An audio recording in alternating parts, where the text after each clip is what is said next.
A quick update before I go any farther because I forgot to do it on the last one. So I started doing decals on the Hamp, and these are Tech Mod decals, and by far I love Tech Mod decals because once you cut them off the sheet, put them in water, I mean just within seconds, it's pretty much off the paper. They're not too thick and they're not too thin. They're basically just right, like Goldilocks in a porridge.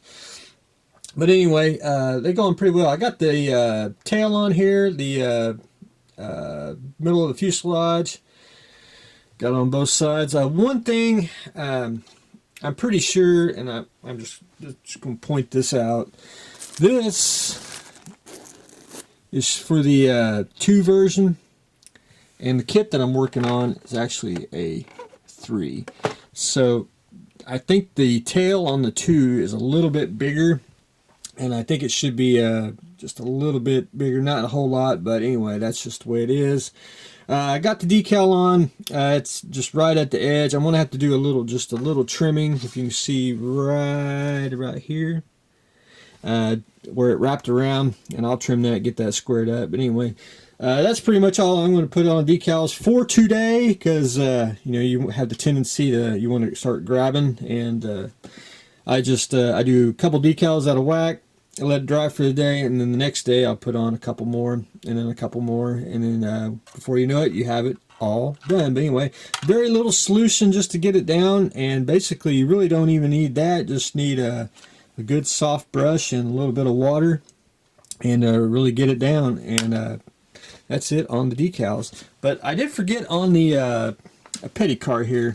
I had to drill the hole in the back here for the fuel gas cap, if you will. Then I took scrap sprue and made the gas cap, which you can barely see it in there. And then this is the, I want to say, fuel, God, what's it called? Fuel, it's like a after spray, just whatever. But anyway, I took some styrene tube and cut it to shape, and I sanded it down, and I got it on there. So that's pretty much done, just like in the pictures, which I don't have handy. But anyway, that's pretty much all I have to do on the outside of the car, and it's basically ready to, I'm going to primer this up.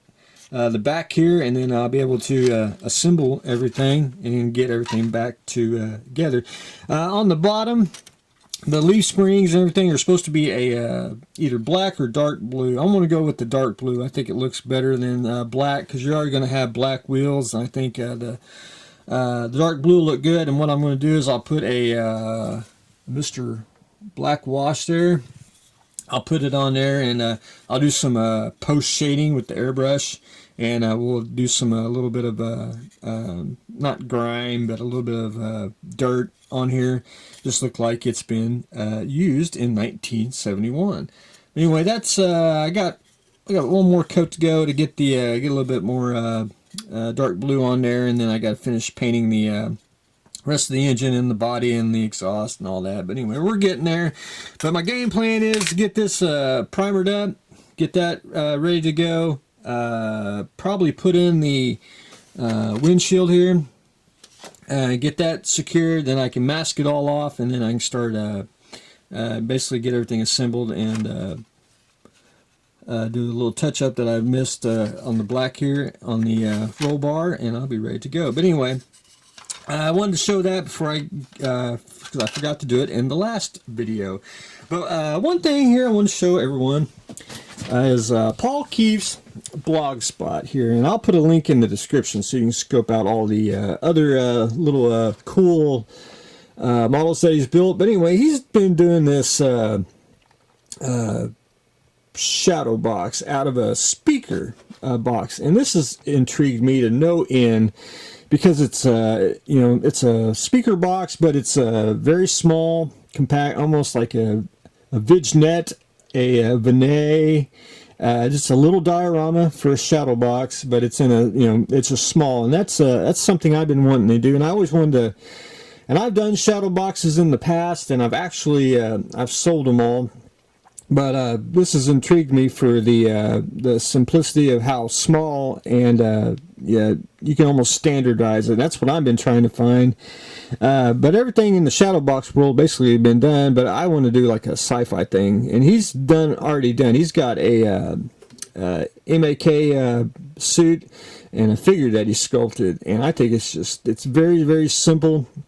I think it's just absolutely fantastic.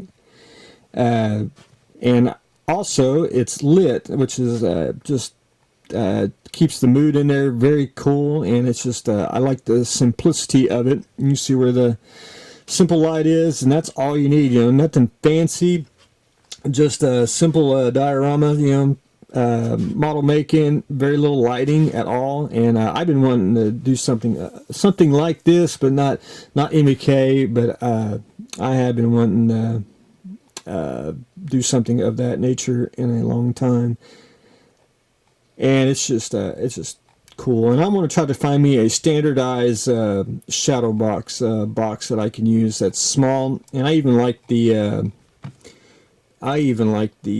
stand of the speaker box. I think that just makes it very, very unique right there.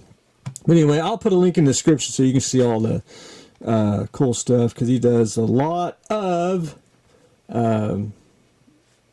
dioramas and models and figures and so forth. But anyway, that's so I may do a shadow box later on. I think that might be a neat little project to tackle in the near future. But anyway, that I wanted to show everyone. That's Paul Keefe's blog. We're doing the more and more on the Petty car, and decal duty begins on the Hamps. So stay tuned for the next exciting episode.